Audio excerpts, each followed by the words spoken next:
Marxist communist கட்சியின் பொதுச் செயலாளர் சீதாராம் யெச்சூரி உடல்நலக்குறைவு காரணமாக இன்று டெல்லி எய்ம்ஸ் மருத்துவமனையில் சிகிச்சை பலனின்றி உயிரிழந்தார். மார்க்சிஸ்ட் கம்யூனிஸ்ட் கட்சியின் பொதுச் செயலாளர் சீதாராம் யெச்சூரி நுரையீரல் கோளாறு காரணமாக டெல்லியில் உள்ள எய்ம்ஸ் மருத்துவமனையில் சிகிச்சைக்காக அனுமதிக்கப்பட்டார்.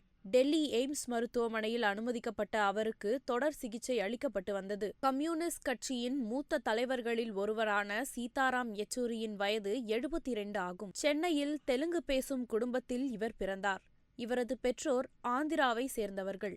மாணவ பருவத்தில் இருந்தே மார்க்சிஸ்ட் கம்யூனிஸ்ட் கட்சியின் உறுப்பினராக இருந்த சீதாராம் யெச்சூரி 2005 முதல் 2017 வரை மேற்கு வங்க மாநிலத்தில் பலமுறை ராஜ்யசபா எம்பியாக தேர்வு செய்யப்பட்டவர்.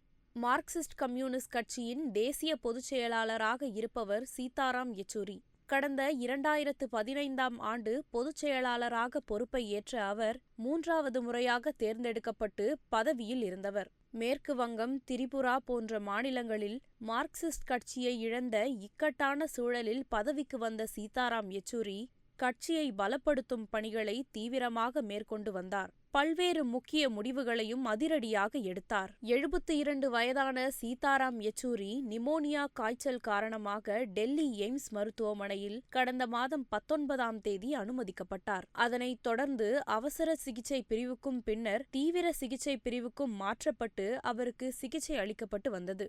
இந்திய இடதுசாரி தலைவர்களில் முதுபெரும் தலைவராக திகழ்ந்த சீதாராம் யெச்சூரி உடல்நலன் பாதிப்பால் டெல்லி மருத்துவமனையில் சிகிச்சை பெற்று வந்தார். இந்த நிலையில் இன்று சிகிச்சை பலனின்றி சீதாராம் யெச்சூரி காலமானார்.